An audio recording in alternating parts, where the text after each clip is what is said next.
1 € pour investir dans l'immobilier. Oui, c'est possible.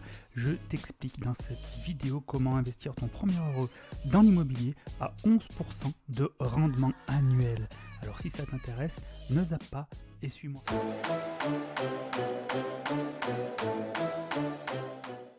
On se retrouve sur la plateforme de la Première Brique qui est spécialisée dans le crowdfunding immobilier. Donc, comme je vous l'ai expliqué, c'est des collectes de fonds qui sont organisées pour donc financer des projets immobiliers et les collectes démarrent à partir de 1 €. Aujourd'hui, je vais analyser pour vous ce projet de promotion immobilière qui s'appelle La Sabine, situé à Levant. Alors, on y va. Je vous explique tout ça rapidement. Donc le début du projet, donc la collecte sera faite le 2 septembre 2025 avec un rendement de 11% par an. La durée prévisionnelle de ce projet est de 4 à 22 mois avec une durée cible de 8 mois. Le montant à financer total est de 345 000 €, donc un ticket minimum, comme je vous l'expliquais, de 1 € avec un ticket maximum par investisseur de 18 000 €. Nous sommes sur un projet de promotion immobilière. Le remboursement du capital se fera in fine, donc in fine ça veut dire à la fin du projet, et les intérêts perçus seront également faits in fine, donc à la fin du projet. Petit débrief, donc le projet consiste en la construction de 2 villas neuves, donc qu'ils ont nommé Villa B et C, dans la continuité d'un programme déjà initié sur le même foncier. L'opérateur, propriétaire du terrain, a d'ores et déjà cédé une première villa existante, que nous nommerons Villa A. Il dispose par ailleurs d'un permis de construire permettant l'avancement serein des travaux. La Villa B est actuellement en cours de commercialisation, quant à la Villa C, déjà commercialisée au prix de 550 000 € avec un financement bancaire accordé aux acquéreurs et une réitération qui devrait intervenir pour octobre 2025. À ce stade, les travaux de gros œuvres sont bien avancés. Il reste à poser la charpente et à réaliser l'ensemble du second œuvre pour mener les constructions à leur terme.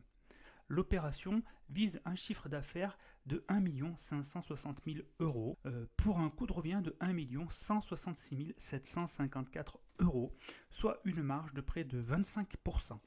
À date, l'opération est pré-commercialisée du coup à hauteur de 65% du chiffre d'affaires, correspondant à la vente de la Villa A et à une offre d'achat signée sur la Villa C.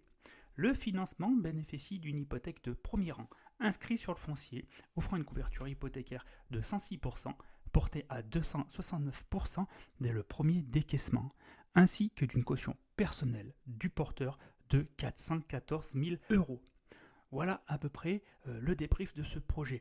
Donc moi, de mon côté, voilà ce qui la ressort pour moi, en ayant étudié évidemment toute cette plateforme. Je vous invite bien évidemment à descendre jusqu'en bas de la fiche produit et vous retrouverez donc tous les documents qui sont nécessaires à l'étude de ce projet. C'est les éléments que j'ai moi-même étudiés pour en ressortir les plus et les moins, et les moins excusez-moi, de ce dossier à titre personnel. Alors, de mon côté, du côté des bonnes choses, moi je note la LTV qui est à 31%. Alors, la LTV, ça veut dire quoi? Techniquement, cela veut dire que la valeur des villas à vendre est 3 fois supérieure au montant du prêt. Pour moi, c'est hyper rassurant. L'hypothèque de premier rang est correcte.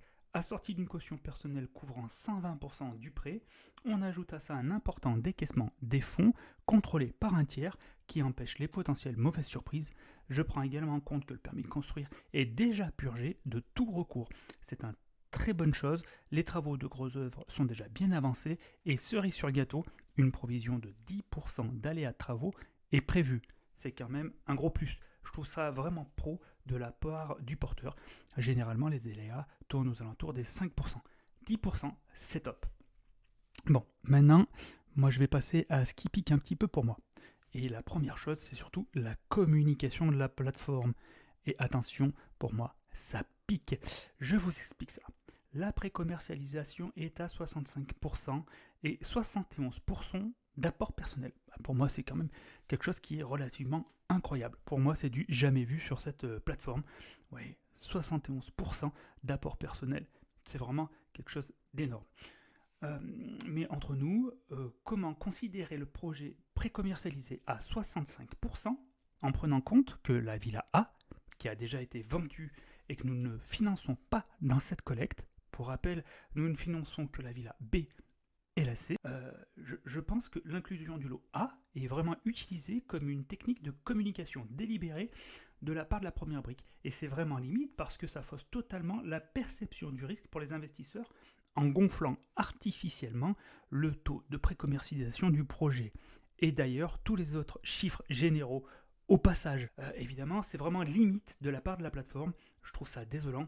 En prenant en compte uniquement ce que nous finançons, c'est-à-dire les deux villas, la précommercialisation perd environ 15% et arrive à 50%. Alors, c'est déjà pas mal, 50% de précommercialisation, mais ça ne vaut pas les 65% annoncés sur la plaquette.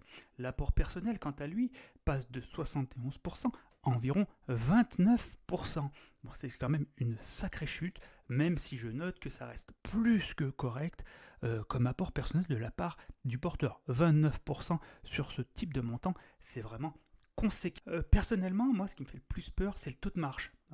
Quand on reprend les vrais chiffres de la plateforme, on chute littéralement de 25% à seulement 13% de marge. Cette marge, pour moi, rend le projet vraiment très, voire trop sensible au risque commercial sur la dernière villa.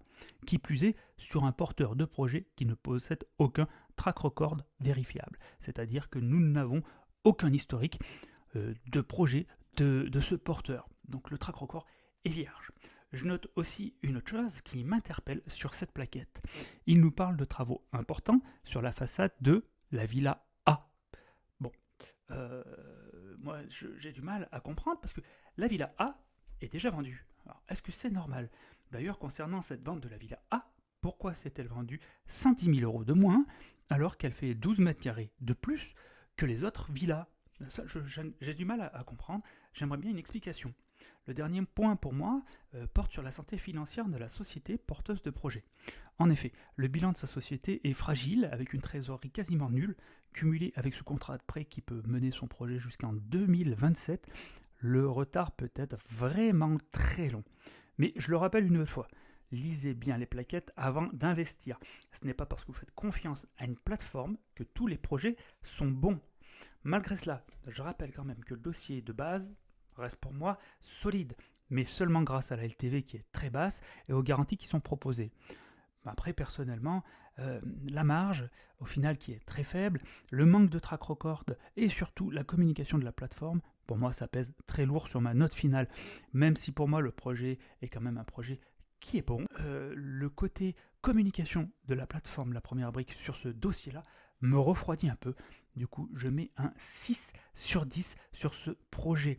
Voilà. N'oubliez pas que si vous voulez investir sur cette plateforme, donc c'est à partir de 1 euro jusqu'à 18 000 € par investisseur sur ce projet-là, vous pouvez bénéficier évidemment d'un petit pourcentage supplémentaire, donc 1% supplémentaire forfaitaire du montant de vos premiers investissements. Donc en cliquant sur mon lien de parrainage que vous retrouverez dans ma bio, vous serez donc à ce compte-là à 12% par an sur 22 mois, donc c'est quand même très intéressant. De mon côté quand même, je vais vous rappeler quelques petits avertissements. Donc évidemment, ceci est en aucun cas un conseil d'achat, mais un avis totalement personnel qui est donné à titre indicatif. Vous avez une risque de perte partielle, voire totale de votre capital investi, d'illiquidité et de retard. Je précise bien, il y a pas mal de retard en ce moment sur le crowdfunding immobilier, il faut y être préparé. Lisez bien les documents qui sont mis à votre disposition par les différentes plateformes, afin de vous faire votre propre opinion personnelle des différents projets proposés. Je partage bien évidemment des liens d'affiliation et de parrainage. Je vous le rappelle, sur la première brique, vous aurez le droit à 1% supplémentaire sur votre premier projet, donc sur celui-ci, ça vous donnerait donc du 12% par an sur 22 mois, ce qui est vraiment pas mal. Et les performances d'aujourd'hui ne garantissent pas les performances de demain. Donc voilà, pour résumer, c'est quand même un projet qui risque de partir vite. Le montant de collecte n'est pas très élevé. Sur le fond, le projet est bon. La communication de la première brique, par contre, c'est une autre histoire sur cette plaquette-là. Voilà. Si ce format vous a plu, si vous avez des questions, si vous voulez en discuter, n'hésitez pas à me laisser un commentaire sous cette vidéo. J'en discuterai volontiers avec vous, avec grand plaisir. Si ça vous a plu, je vous propose également de vous abonner, d'appuyer sur la petite cloche, le petit cœur, tout ce qui se situe en dessous de cette vidéo et de me suivre. Voilà, je vous remercie beaucoup de votre attention. Ciao!